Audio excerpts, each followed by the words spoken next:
रतन टाटा एक ऐसा नाम जिसे सभी जानते हैं। स्पेशली आज के युवा रतन टाटा को बहुत मानते हैं। लेकिन क्या आपने कभी यह सवाल पूछा कि रतन टाटा ने कभी शादी की थी या नहीं की? नहीं की तो क्यों नहीं की? क्या उन्हें कभी प्यार नहीं हुआ? तो चलो आज इस वीडियो में मैं आप लोगों को इन सब बातों का जवाब देता हूं। आपकी जानकारी के लिए मैं आपको बता दूं कि रतन टाटा ने अभी तक कभी किसी से शादी नहीं की। ऐसा नहीं था कि उन्हें कभी प्यार नहीं हुआ, उन्हें प्यार हुआ था। वो लड़की एक्चुअली एलए यानी कि लॉस एंजल्स से बिलोंग करती थी। दोनों एक दूसरे से शादी करना चाहते थे, लेकिन लड़की के घर वाले लड़की को इंडिया नहीं भेजना चाहते थे और सिर्फ इसी वजह से उन्होंने लड़की की शादी कहीं और कर दी। लेकिन हमारे रतन टाटा जी ने अपना कमिटमेंट निभाया। उन्होंने उससे प्यार का और शादी का वादा किया था और उन्होंने इस वादे को ताउम्र निभाया और कभी किसी से शादी नहीं करी। यह है उनकी लव स्टोरी, एकदम उनके जैसी परिपक्व। जब रतन टाटा ने पहली बार अपनी ड्रीम कार टाटा इंडिका को बाजार में उतारा तो उसका रिस्पॉन्स बहुत ही खराब था। घाटे में जाती हुई कंपनी को देखकर शेयर होल्डर्स ने कहा कि हमें ये कंपनी बेच देनी चाहिए। ना चाहते हुए भी टाटा इसे बेचने के लिए यूएस फोर्ड से मीटिंग के लिए गए, लेकिन उस मीटिंग में फोर्ड ने टाटा का अपमान करते हुए कहा कि अगर तुम्हें कार बिजनेस की इतनी समझ ही नहीं थी तो इस कार की लॉन्चिंग में इतना पैसा क्यों लगा दिया। साथ ही साथ एक कहा कि इस कंपनी को खरीदकर हम तुम पे एहसान कर रहे हैं। टाटा ने यह सुन के कार कंपनी को बेचने से इनकार कर दिया। इंडिया वापस आए और इस कंपनी के लिए इतनी मेहनत की कि इसे वापस अपने पैरों पर खड़ा कर दिया। साथ ही साथ फोर्ड के घाटे में जाते हुए दो luxurious brand Jaguar and land rover को खरीद के धमाका कर दिया। गाइस, अपमान सभी का होता है, लेकिन महान लोग अपने अपमान का बदला अपनी प्रोग्रेस से लेते हैं। एक बार रतन टाटा अपने सहयोगियों के साथ जर्मनी के एक होटल में खाना खाने गए। उनके सहयोगियों ने वहां पर थोड़ा ज्यादा खाना ऑर्डर कर दिया था। खाना सबने खा लिया था, लेकिन फिर भी टेबल पे 1/3 खाना बचा रह गया। जब वो पेमेंट करके जाने लगे तो एक बूढ़ी औरत ने उनसे कहा कि हम आपसे बहुत नाराज हैं क्योंकि आपने खाना बर्बाद किया है। इस पर उनके सहयोगियों ने कहा कि हमने खाने का पूरा पेमेंट किया है, आप कौन होते हो कहने वाले।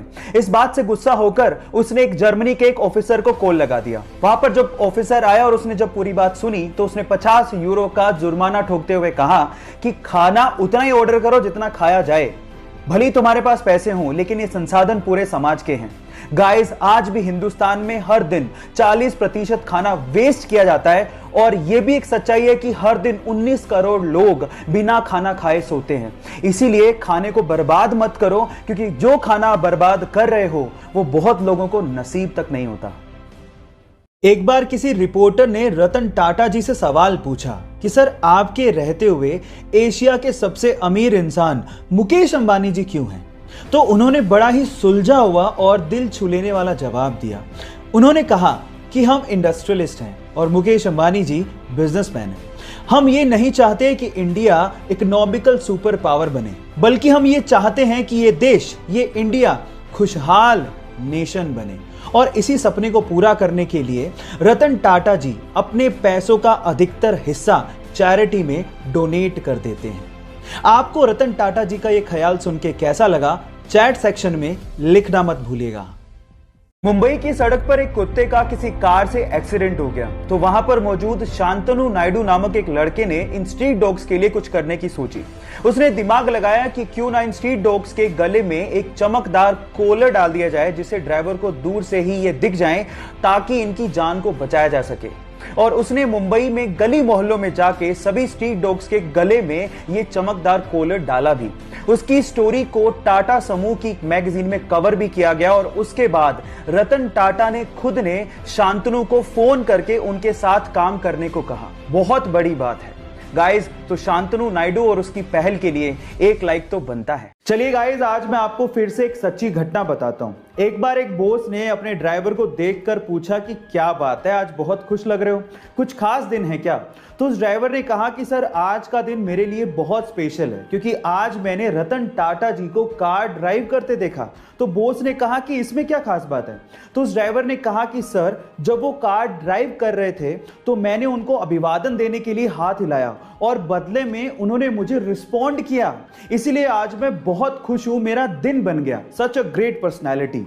गाइस, इससे यह समझ में आता है कि मनी आपको फेम दिला सकती है, लेकिन हम्बलनेस आपको रियल रिस्पेक्ट दिलाती है। सो गाइस, हम्बल रहिए हमेशा। अमीर लोग हमेशा बड़ा सोचते हैं और इसी वजह से वो और भी अमीर होते चले जाते हैं। कैसे, मैं आपको बताता हूं। एक बार किसी ने रतन टाटा जी से पूछा कि अगर अभी आपको BMW खरीदनी हो तो आपको कितना समय लगेगा।